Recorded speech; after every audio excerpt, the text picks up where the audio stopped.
Precisamos reconhecer isto. Precisamos ter esse discernimento.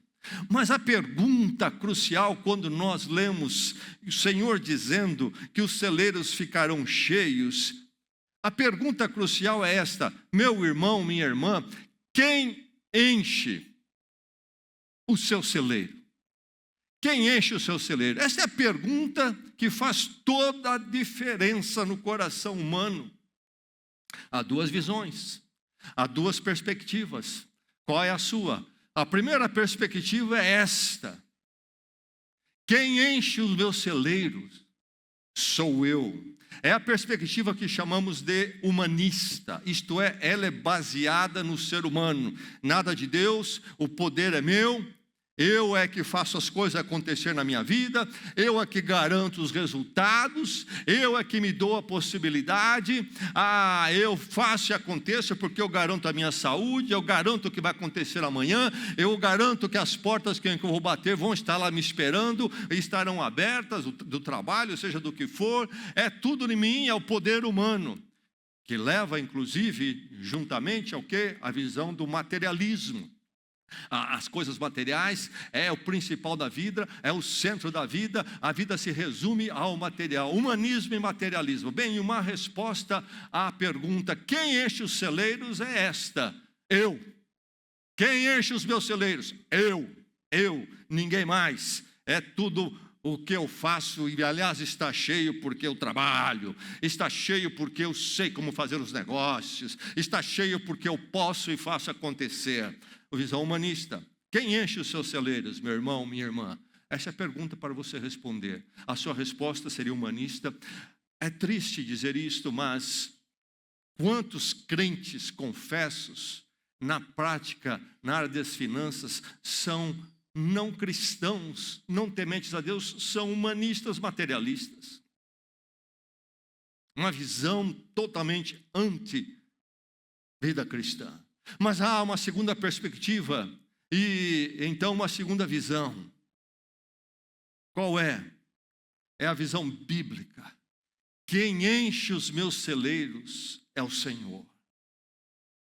O Salmo diz que será inútil levantarmos de manhã cedo se o Senhor não nos abençoar.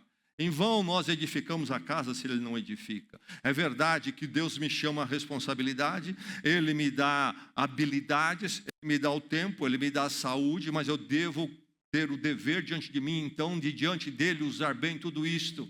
Mas, no final das contas, todo o meu agir é nada se não for Deus trazendo o resultado. Quem de nós pode garantir o resultado de amanhã? Ninguém. A visão nas Escrituras é esta então. Deus é quem enche o celeiro. Meu irmão, minha irmã, me escute aqui, me escute bem. É preciso derrotar o humanismo no seu coração. Que você possa ter crucificado com Cristo, você que confessa Cristo. Sim, o ídolo do meu coração, o meu ego foi crucificado com Cristo, agora eu vivo na dependência de Deus, muito humildemente. Vivo na dependência dEle para o meu perdão. Ele me dá graciosamente, Cristo morreu por mim, por isso eu posso andar com Ele. Eu, um devedor, mas então tudo na minha vida agora é dependente de Deus. As minhas emoções, as minhas reflexões mentais, a minha visão de vida, a minha interpretação do mundo e da vida, e também as minhas finanças. É preciso derrotar o humanismo e então o materialismo que quer tomar conta do nosso coração. Mas há tantos aí que têm os celeiros cheios e eles não veem Deus agindo na vida deles. Eles creem no humanismo. Deixe-me recordar a você um pequeno trecho do Sermão do Monte, aquele grande sermão que Jesus proferiu sobre o reino de Deus, a vida no reino de Deus. Mateus capítulo 5. Versos 44 a 45, Jesus diz assim: ame os seus inimigos, orem por aqueles que os perseguem, para que vocês venham a ser filhos de seu Pai que está nos céus. Esse é o ensino de Jesus. Mas eu quero apontar uma verdade que ele revela quando ele está dando esse ensinamento. Ele continua e diz: porque Ele, Deus, faz faz raiar o seu sol sobre os maus e bons, derrama chuva sobre os justos e os injustos. Meu irmão, minha irmã, todo celeiro cheio é uma dádiva de Deus. A diferença está no coração humano que reconhece e o que não reconhece. O texto aqui, expressa esse texto aqui do Sermão do Monte, expressa o que os teólogos chamam de graça comum. A humanidade toda não tem a graça salvadora em Cristo, porque não se volta para Deus em Cristo, mas toda a criação e a humanidade desfruta de uma graça comum da dádiva de Deus, mesmo para o injusto, aquele que não está reto diante de Deus, não anda com Deus. Deus concede a chuva e o sol, igualmente Ele concede àqueles que são seus. A diferença está no coração que reconhece e o que não reconhece. A questão para o seu coração e o meu é esta: eu reconheço que os meus celeiros cheios vêm do Senhor em última instância ou não? O coração humano é complicado não somente hoje, mas sempre foi. Deixe-me ler um texto, e aí por volta de 3.400 anos antes de Cristo. Vou ler um trecho histórico. O povo de Israel, lá no Velho Testamento, é narrado, depois de sair do Egito, é conduzido por Deus à terra prometida. E o livro de Deuteronômio conta, então, relata novamente os preceitos que Deus tem para o povo. E há uma palavra de Deus para eles, quando eles estão para entrar nessa terra, que seria uma terra abençoada. Vou ler Deuteronômio 8, versos 12 a 18. Presta atenção nessa narrativa da palavra de Deus. Deus falando ao seu povo em Israel, e fala a nós também hoje as mesmas palavras. Diz a ele assim, Deuteronômio 8, não aconteça que, depois de terem, Deus falando do tempo que eles vão entrar na terra e construir as suas vidas, não aconteça que depois de terem comido, até ficarem satisfeitos, de terem construído boas casas e nelas morado, de aumentarem os seus rebanhos e a sua prata, o seu ouro e todos os seus bens. Note bem, Deus não está condenando eles serem bem alimentados, Deus não está condenando eles prosperarem, terem a sua prata e seu ouro, terem boas casas. Deus não está dizendo a eles, isso tudo aí é maligno, abandona tudo isso e abraça uma vida de monge, etc. Não, a vida com Deus é vivida no concreto das coisas da vida. Aí é que está a vida com Deus. Mas Deus adverte, quando vocês estiverem nesse ponto de morar em boas casas, terem boa alimentação, e prosperarem, a riqueza chegar, ele continua dizendo, todos os seus bens então prosperarem, que o seu coração fique orgulhoso e vocês se esqueçam do Senhor. Não aconteça isso. Na prosperidade, o seu coração fique orgulhoso e você se esqueça do Senhor, o seu Deus, que os tirou do Egito, da terra da escravidão. Ele os conduziu pelo imenso e pavoroso deserto, por aquela terra seca e sem água, de serpentes e escorpiões venenosos. Ele tirou água da rocha para vocês e os sustentou no deserto com maná que os seus antepassados não conheciam, para humilhá-los e prová-los, a fim de que tudo fosse bem com vocês, isto é, colocar o coração deles no lugar através da provação. E Deus continua dizendo a eles, não digam, pois, em seu coração, a minha capacidade e a força das minhas mãos ajuntaram para mim toda esta riqueza. Mas lembrem-se do Senhor, o seu Deus, pois é Ele que lhes dá capacidade de produzir riquezas, confirmando a aliança que jurou aos seus antepassados, conforme se vê hoje. Não digam em seu coração, a minha capacidade e a força das minhas riquezas ajuntaram para mim toda essa riqueza. É Ele quem lhes dá a capacidade de produzir riquezas. Quem enche os celeiros? Essa é a questão. Os celeiros estão cheios. A graça de Deus é muito grande. Ele provê. Mas, lamentavelmente, a atitude do coração é errada e entende de forma completamente equivocada a situação.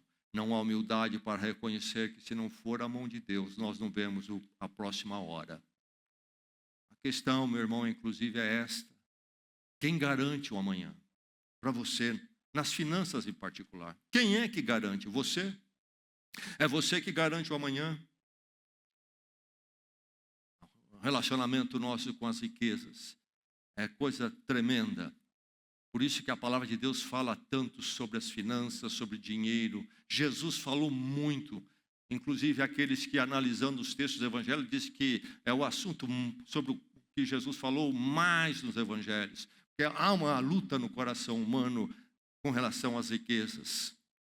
Me lembro da história do homem que estava à morte e chamou a esposa e disse para ela: olha, lá no sótão tem uma mala escondida, onde eu fui guardando dinheiro através dos últimos anos, está cheia. E eu guardei para a minha hora da morte. Quando eu falecer, eu quero que você tome essa mala e coloque no túmulo junto comigo. O homem tinha poucos dias de vida e a esposa ficou na agonia, o que fazer? De um lado, ela entendia, concluía, é um absurdo pôr uma riqueza dessa no túmulo, enterrar. Do outro lado, ela ficava oprimida pela questão que o marido pediu, preciso honrar a palavra dele. E depois de debater muito na sua mente, ela decidiu. Foi ao banco e abriu uma conta bancária no nome dela. Depositou todo o dinheiro da mala na conta dela. Escreveu um cheque e pôs no caixão para enterrar. O que é que nós queremos fazer ou pensamos das riquezas? Será que temos um relacionamento de servidão e achamos que elas é que são o que vai nos garantir o presente e o futuro? Ou é a mão do Senhor que cuida de nós? Você tem uma mala cheia de dinheiro, meu irmão, para onde você vai com ela? Para onde você vai com essa mala? Isto analisa toda a nossa perspectiva, a qual o texto nos chama. Precisamos, então, derrotar o humanismo, o materialismo. Mas o texto diz, ele diz, honre ao Senhor com todos os seus recursos. Esta palavra é forte. Todo. Não deixando nada de fora. Enquanto nós não entendemos o Evangelho, o que é o encontro com Deus em Cristo, nós ficamos naquilo que os homens chamam de religião. Ah, Deus, eu tenho uma fezinha, eu acredito, essa força que vem do meu lado me ajuda, eu creio muito. Ah, Deus te abençoe, não é? Deus me ajuda muito. Essas colocações aí, platitudes que não tem nada de cristão. Porque o encontro com Deus em Cristo é entender e chegar a esse ponto em dizer: Cristo morreu a minha morte, eu morri com Ele. E a vida que agora eu vivo no corpo, vivo-a pela fé no Filho de Deus que me amou e se entregou por mim. Isto é o todo da minha vida. Não é um momentinho de religião e de ir à igreja, mas o todo. Quando eu olho o dinheiro, eu vejo algo muito espiritual, tem tudo a ver com o meu relacionamento com Deus. Qual é o lugar do dinheiro na minha vida? Então é honrar o Senhor com todos os seus recursos, inclusive com as finanças, meu tempo, minha vida familiar, minha vida conjugal, minha atitude profissional, minha forma de educar filhos, as minhas emoções, como é que eu administro na presença de Deus, mas também minhas finanças. Honre o Senhor com todos os seus recursos. O que é que o texto está dizendo? Está lhe dizendo: cultue no todo. Você cultua com a igreja, isto é fundamental, é importante, mas isto aqui deve ser reflexo de um culto que vem na sua semana toda, em todas as áreas da sua vida, inclusive nas finanças. Na conversão aconteceu um momento quando toda a minha vida, começar do meu ego que controla tudo, foi crucificado com Cristo e nasci no Cristo ressurreto para uma nova vida com Deus para todo sempre, desde já, vida eterna. Com todos os seus recursos, cultuar no todo, isto é, centralizar Deus na sua vida. E tudo mais à volta dele, nada no centro a não ser Deus. Família, casamento, tempo, lazer, tudo à volta de Deus, finanças à volta e não no centro. Deus primeiro na sua vida. Centralizar, entronizar Deus no seu coração, naquele centro do seu ser, ali no trono da sua vida. A partir de Cristo, Deus senta ali e governa a sua vida. É Deus acima de tudo e antes de tudo. É aí que o materialismo é derrotado, porque as finanças saem do centro, deixam de ser um ídolo do meu coração. E eu adoro apenas a Deus, cultuo a Deus, e as finanças, minhas finanças vão estar à volta, também cultuando a Deus, reconhecendo que Ele é o Senhor, inclusive delas. Cultuar no todo, todos os seus recursos. Não quer dizer ofertar tudo. No texto que eu li de Deuteronômio, Deus fala no povo de Israel, Ele diz, vocês vão ter boas casas, vocês vão comer bem, vocês vão prosperar. Não é uma questão de eu entregar tudo. Você está querendo dizer então que eu devo entregar tudo para a igreja? Não é nada disso. Não é ofertar tudo. O ofertar é dos primeiros frutos. Mas ao ofertar os primeiros frutos, eu estou dizendo que tudo que eu tenho, tudo que fica inclusive na minha conta do banco, tudo vem do Senhor, tudo é do Senhor, e tudo é para a glória do Senhor na minha vida, e não para a desonra do Senhor, em tudo que eu faço no meu mundo financeiro. Tudo vem do Senhor, tudo do Senhor, tudo para o Senhor. Essa é a visão bíblica e cristã que transforma o nosso viver. Cultuar Deus no todo, é dele tudo. Conforme combinado, o pai levou o seu filho, o garotinho, para aquele hambúrguer tão desejado de todas as crianças, naquele lugar que você sabe qual é.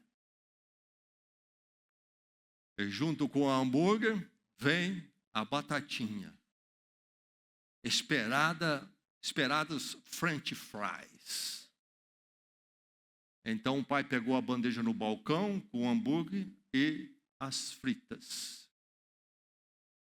E o pai não resistiu, pegou duas e pôs na boca. O filho garotinho deu um tapa na perna do pai e disse, são minhas, não mexam nelas.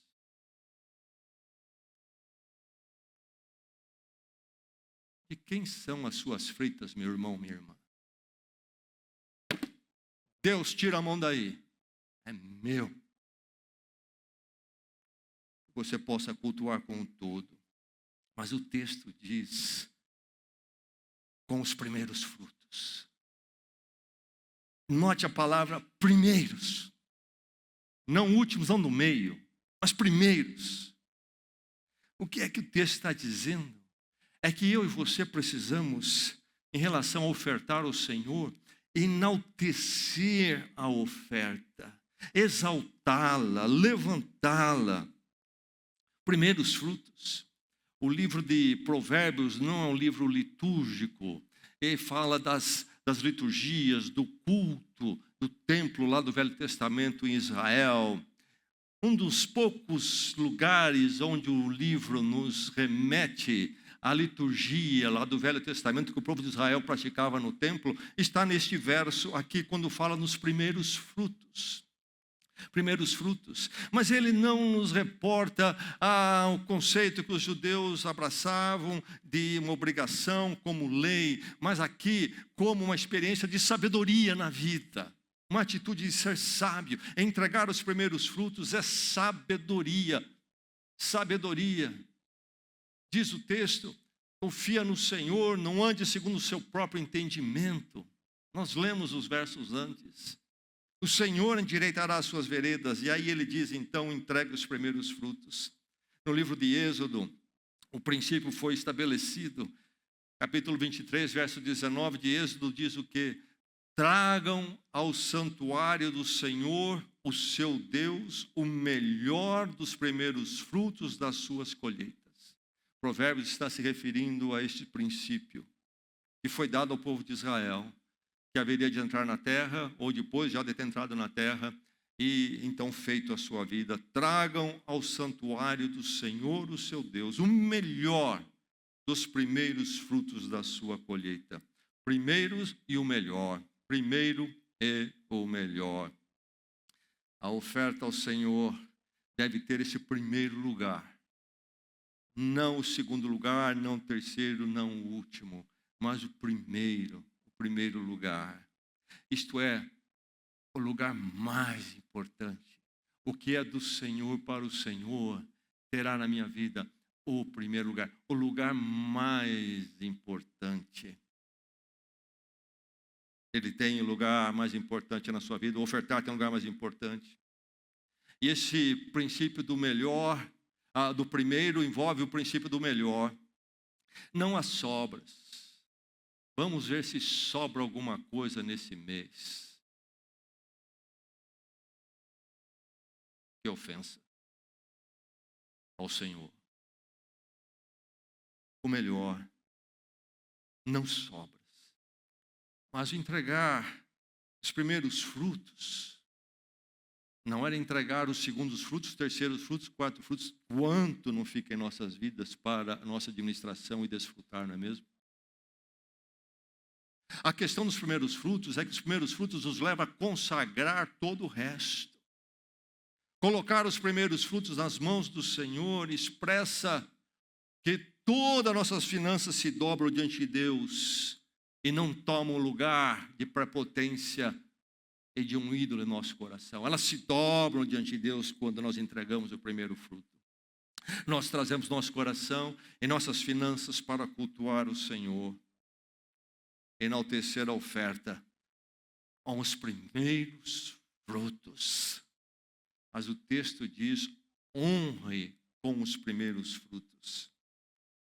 Honre com os primeiros frutos. Primeiras produções da nossa vida, aquele melhor que nós temos, os primeiros frutos. Esse texto também nos aponta para privilegiarmos o ofertar. Irmão, prevaleça pelo privilegiar, honrando o Senhor com os primeiros frutos. Quando eu dou os primeiros frutos, eu honro o Senhor. Eu cultuo, eu adoro, eu glorifico. É o ensino bíblico. Privilegiar é dizer que o meu ofertar é primordial.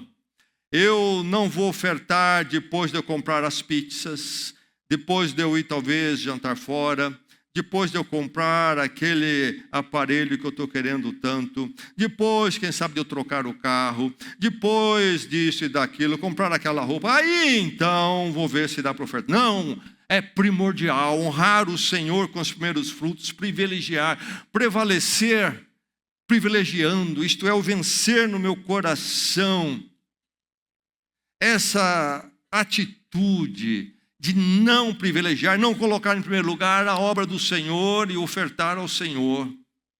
É prioridade para mim ofertar ao Senhor os primeiros frutos, primeiramente os frutos então. O crente foi trocar de carro, financiou uma parte para pagar em 5 anos, todo mês. E na igreja ele ouviu o sermão sobre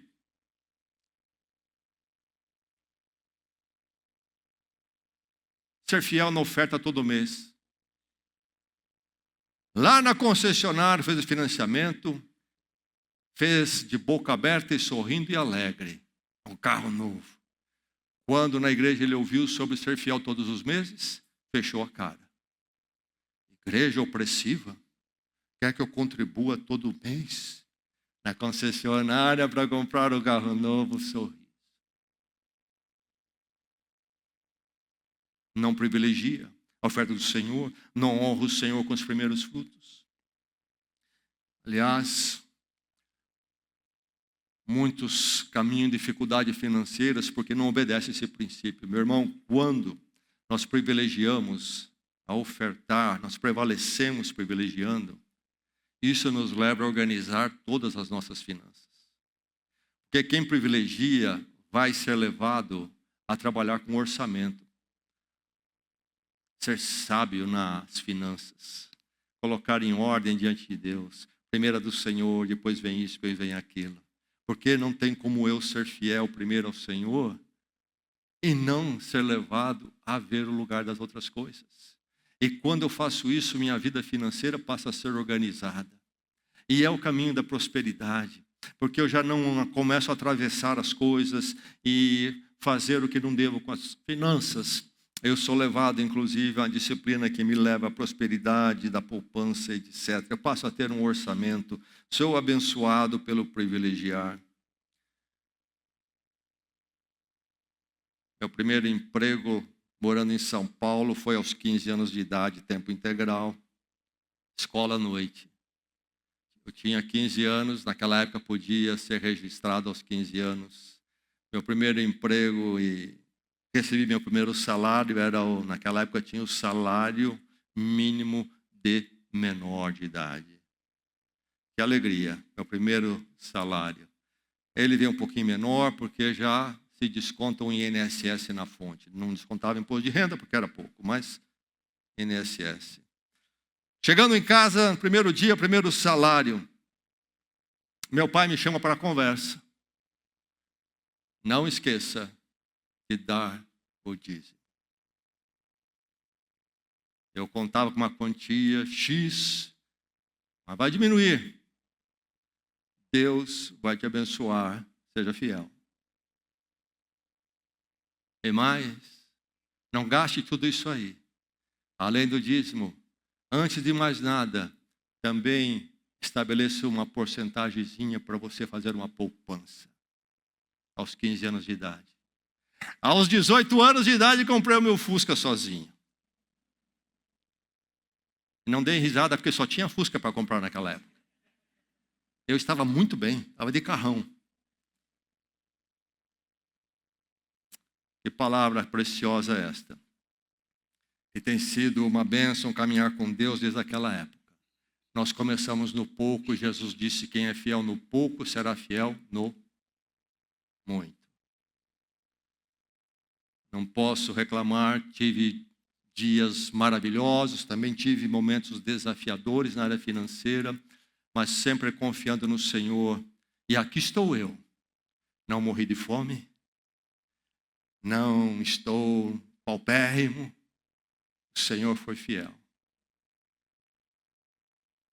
Às vezes recebi palavras desafiadoras. Quando eu estava estudando em São Paulo, trabalhando, estudando à noite, fazendo a faculdade teológica, pensando em ser pastor, ministério, um amigo mais velho do que eu, naquela ocasião, dar minha carona, ele disse para mim, Gessé, você precisa fazer mais uma outra faculdade, outra profissão, porque só ser pastor você não vai conseguir sobreviver. A verdade é que o Senhor tem sido fiel e tem cuidado. Meu irmão, eduque seus filhos, desde as mesadinhas, a darem o dízimo. Quando é hora do ofertório, ao invés de enviar as crianças, por exemplo, para ofertar o seu dízimo, venha você, que elas possam ver você ofertando. E mais, se você não tem a mesada, dê alguma coisa para elas, você coloca lá. E coloque isso no coração delas desde pequeno. Oferte. Eu tive o privilégio de crescer então num lar onde eu aprendi isto. E tem sido bênção na minha vida.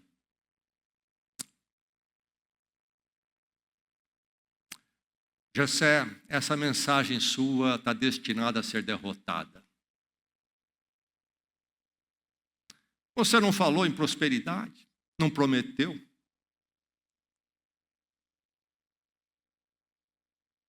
Você falou em ser fiel, cultuar ao Senhor com os primeiros frutos, depender dEle. Mas você não disse que amanhã vem 10 vezes mais para quem der. Aquilo que está na televisão, está no rádio, está por aí, em tudo que é público. Sua mensagem não vai a lugar nenhum. Esse povo aqui não vai se mexer.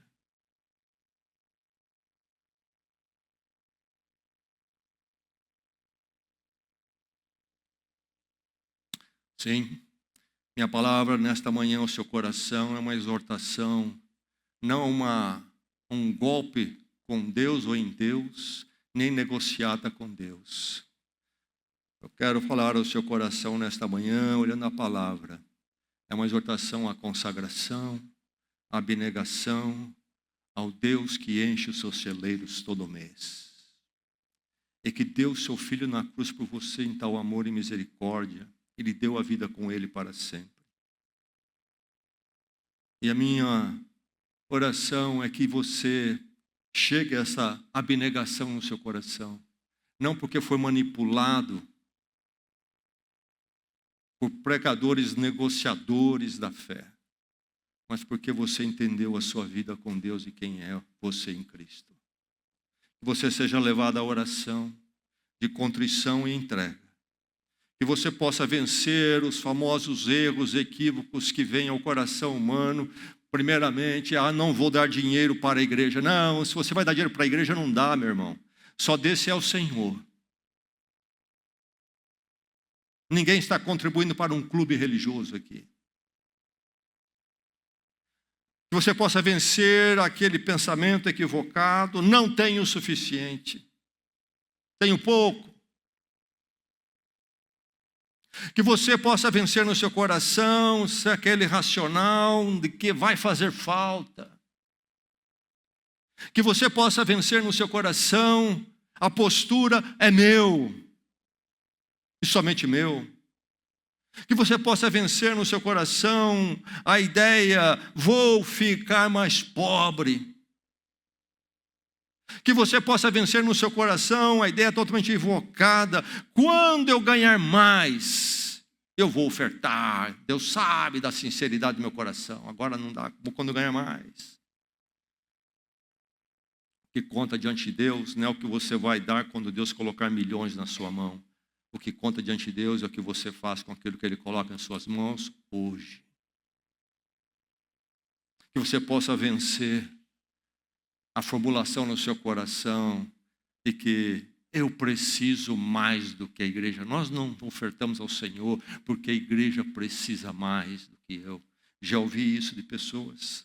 Não estou falando de teoria, essas coisas passam pelo coração humano. Quantos não são vitoriosos nas finanças porque esses são os raciocínios que habitam o coração deles. Não vem de Deus esses raciocínios. Olha a palavra, honre ao Senhor com todos os seus recursos, com os primeiros frutos. Você possa viver uma vida, inclusive nas finanças, de fé e dependência em Deus. Ao sair para a sua luta, você saia na dependência de Deus, sabendo que dele vem a edificação da sua vida. A enfrentar as batalhas e incertezas que são próprias da nossa experiência pequena, humana, finita, que você saia para uma luta dependente do Senhor. Ele pode honrar a meu esforço, o meu trabalho. Milhões e milhões à volta do mundo já ouviram falar de um homem, um jovem ainda, chamado Jim Elliot. Talvez você nunca ouviu falar, você nesta manhã vai se ajuntar a milhões que já ouviram falar deste nome. Jim Elliot foi ser um missionário lá no meio da selva amazônica, no Equador. Ele junto com uma equipe de mais 5 e suas famílias, mais 4. E havia uma tribo indígena muito primitiva, que nunca tinha tido contato com chamado pessoas da civilização.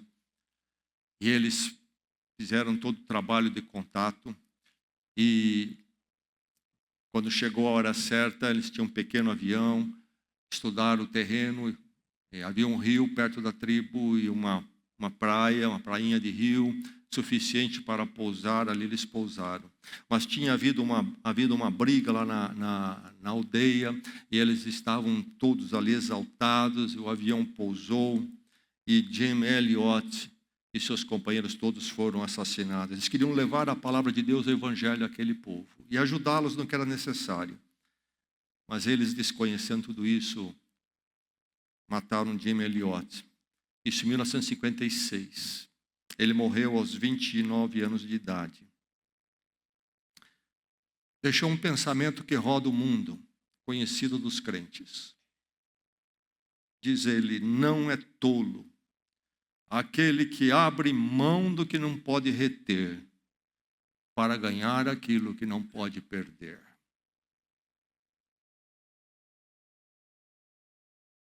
Pessoas que se deram e deram muito. Jamie Elliott não deixou uma fortuna financeira. Aliás, é uma história maravilhosa, porque as esposas continuaram a obra missionária, conseguindo finalmente ter contato com a tribo.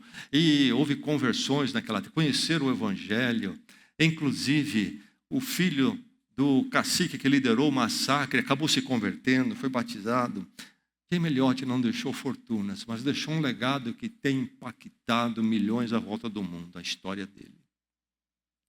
Não é tolo aquele que abre mão do que não pode reter para ganhar o que não pode perder. 2 semanas atrás, faleceu a minha sogra e agora, mês de fevereiro, vamos ter o culto de gratidão. E os filhos, genros e netos, tem aí um grupo, não é? E conversa celular e estão todos trocando mensagens sobre a minha sogra, falando sobre o testemunho, o legado dela. Meu sogro e minha sogra casaram bem jovens, não tinham nada, vinham de famílias pobres, foram morar numa kitnet adaptada numa casa quando casaram, mas fiéis ao Senhor sempre, esforçando-se, Deus honrou, prosperaram. E na prosperidade foram fiéis. Ficava nas mãos da minha sogra o encargo, não somente de encaminhar os primeiros frutos para a igreja da qual eles eram membros, mas a minha sogra era encarregada do meu sogro de ver e analisar os apelos missionários. E quantas vezes não havia na virada do mês, fazendo os check-ins para esse missionário, para aquela causa, para aquele missionário, sempre diversos. Generosidade. Qual é o legado? O legado que ela deixa para todos nós é este. A vida se foi, mas permanece um testemunho de honrar ao Senhor com todos os recursos. O que é que vão dizer de você? Qual é o legado que você vai deixar? Ele deixou milhões. Para quem? Que Deus abençoe cada um de nós, nos dê a prosperidade, mas que possamos glorificar o Senhor em tudo. O crente, aquele homem, foi conversar com o pastor derrotado. Eu ganhava 10 mil. E eu era fiel. Com alegria. E agora foi para 30 mil a minha renda mensal, e eu olho a proporção de quanto eu devo dar, e isso me mexe comigo, não consigo ser fiel e ter alegria. Pastor, o que eu faço? Ora por mim. Pastor, pode deixar, eu oro. E o pastor orou. Deus, aqui está o irmão que agora ganha 30 mil, não consegue ser fiel. Reduz, Senhor, para 10 mil novamente, para que ele possa voltar a ser fiel.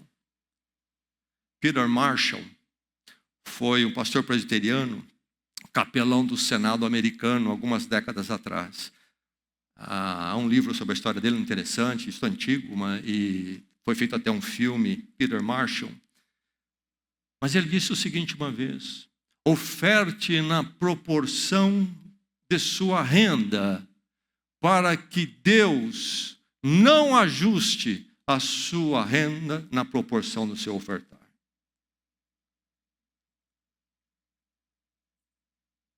Oferte na proporção da sua renda para que Deus não ajuste sua renda na proporção do seu ofertar.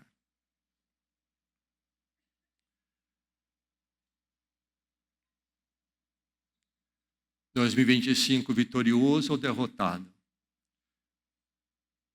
Este crente, este homem procurou o pastor, foi de 10 para 30. Ele era vitorioso ou derrotado? Quem é você? Minha irmã? Meu irmão. É você o vitorioso ou o derrotado? Mas a questão aqui não é ginástica para arrancar dinheiro de ninguém. A questão é toda uma visão de vida. Se você tem uma visão de vida eterna ou é só o aqui e o agora. Se você em Cristo encontrou-se com Deus, porque você sabe que o seu espírito pede a resposta e somente em Deus há a resposta do significado e do propósito eterno.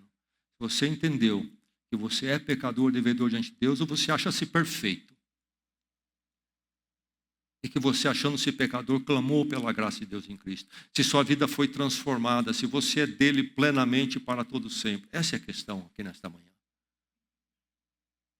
E sem isso, não queremos forçar ninguém a barganhar com Deus, ofertando, nada disso. Estamos falando de uma experiência com Deus no nosso coração. Que o Senhor faça esta igreja uma igreja vitoriosa em 2025.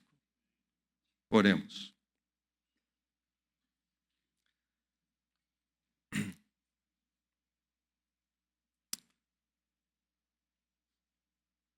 Deus fala ao seu coração,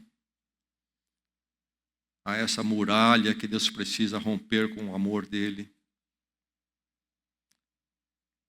O que Deus pede de você neste ano? O que vai mudar? Ouça a voz do Espírito Santo e responda.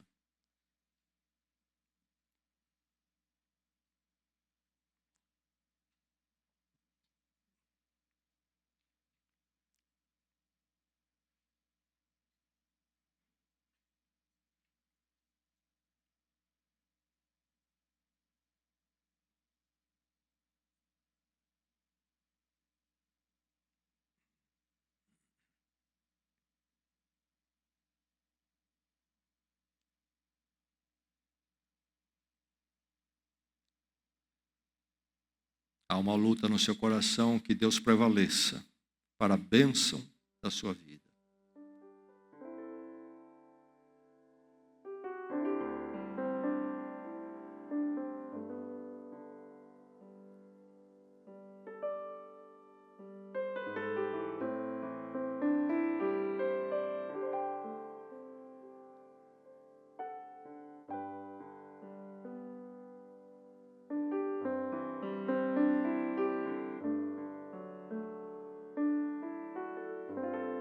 Senhor, nos dê um 2025 vitorioso em nossas finanças.